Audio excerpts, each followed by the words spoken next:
Churchill.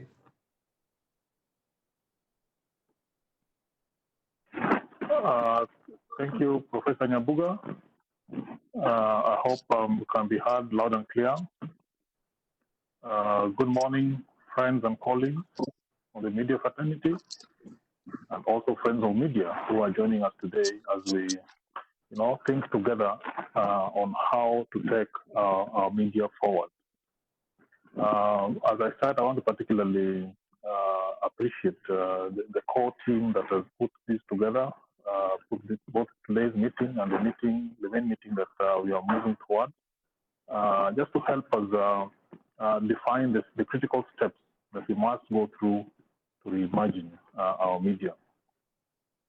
I also want to thank the friends with whose support we've been able to do the work that has been done so far, and also the work that we must embark on fairly shortly to rebuild media, as it were. And if I just may name a few, I'd like to recognize the Ministry of ICT, who is the guiding policy around media. I'd like to also recognize the regulator of our industry. As we know, media in Kenya went for a core regulatory system. And the regulator that has been put in place by the industry and government is the Media Council of Kenya. And I believe the CEO is there this morning. And also I'd like to recognize the Communications Authority, who is the entity that defines the infrastructure that we use to get our media messages out to the public. But in that team, we've been joined by critical friends that have been able to help, especially the editors, the journalists, to get their work going. And amongst them, if I could just name three of them, we have the U.S. Embassy, and I'm happy that this morning Eric Watnick is able to join us. I'm aware that Eric has just landed in Nairobi, and this is exactly his very, very first public engagement, and I think the media fraternity are most grateful for that. I'm also informed that Eric is not a gentleman who is new to media. He's engaged with media both at work and at home, and I'm sure he'll be telling us about it. We also have received support from UNESCO and the Open Society towards this journey, because it's a journey that we started way back in May, just confronting the questions that we must deal with if media is to continue. And at the core of this is the editorial independence, which we find very, very key. And just to illustrate how important the challenge is, last month and the month before, that is in June and July, 141 journalists lost their jobs. Of this, there were 67 women and 74 men. And out of those 141 journalists, 106 of them were from one media house. I think that graphically paints the enormity of the problem we must confront. But being that we've been here for a while, we know that COVID is not the cause of these challenges. COVID has just made the problems graphically be demonstrable to the public. So as the Kenya Editors Guild, we thought that it's important that we come together as a fraternity and as a people, as a family, begin to reimagine how else can we get accountability journalism going forward. And two main areas do stand out. First is we have to recognize and help our public to recognize that the Kenyan media is in strife. It's in strife because of a failing business model. The media houses cannot raise the revenues that they've been used to, and without those revenues, they are unable to keep their journalists on staff. And as newsrooms diminish, as they grow weaker in strength, then there will be less journalism. And with less journalism, our democracy will be at risk. But I think that's a major issue, not just for journalists, not just for the media generally, for the Kenyan public, but for the Kenyan public at large. Second bit of that is that we as journalists consider ourselves as professionals. We are confronted with a much different landscape, much different problem to deal with. So there has of necessity to be a professional reset.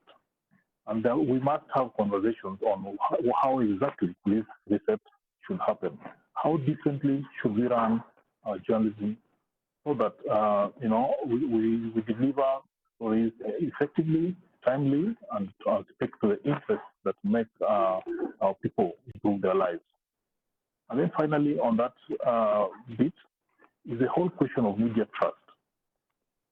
Everything goes if the public, if the audiences that we serve don't trust in what we do.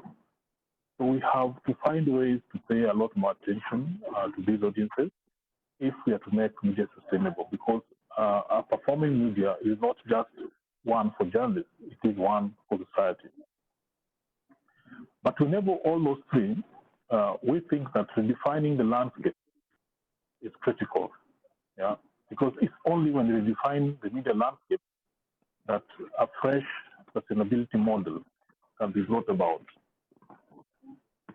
And for that, there are four main areas for us as a guild that we think the family should think about. One is the whole question of how can journalism that is paid for from public offers be made and structured in such a way that there is editorial independence. And when I speak to that, I'm reminded of a constitutional requirement for a national broadcaster. I think we must talk about how to enable our national broadcaster to deliver for the citizen, regardless of who is in power day to day.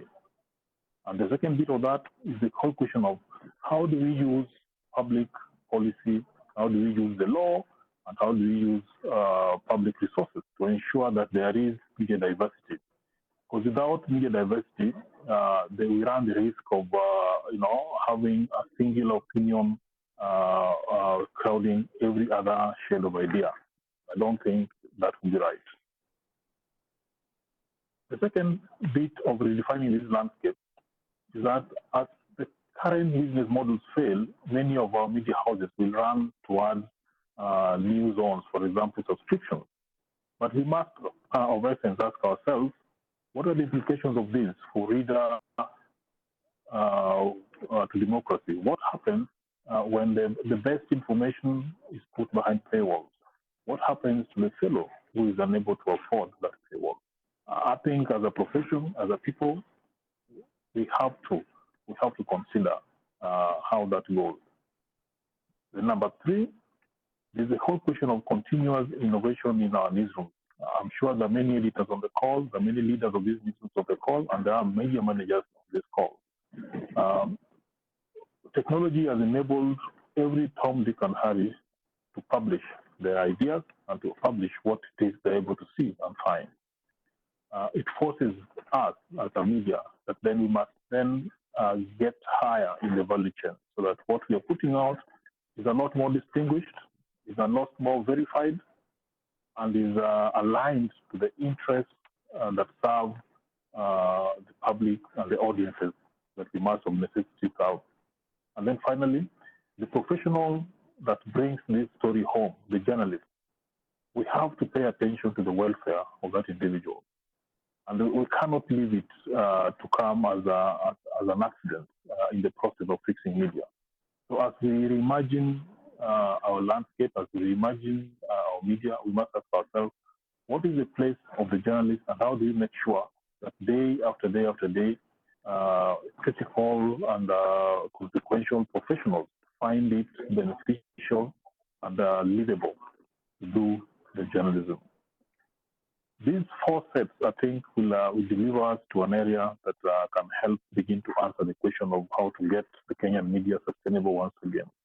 In terms of approach, three things as I finish.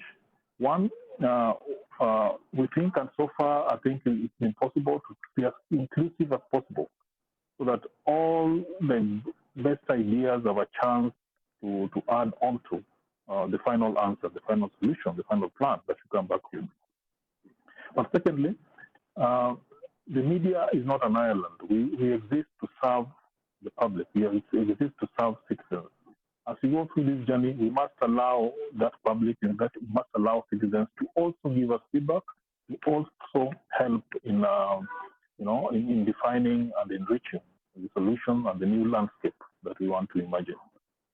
And then finally, as indeed is happening this morning, I think the key stakeholders, the regulators, the government, us professionals, friends like donors who come in to support us, I think they have a primary role to ensure and to help see this idea going to fruition. I believe it's a hallowed duty we've taken upon, but I also believe that we have many good ideas on this call and with our friends to take us to the next level. So thank you and welcome you, and I look forward to fruitful discussions.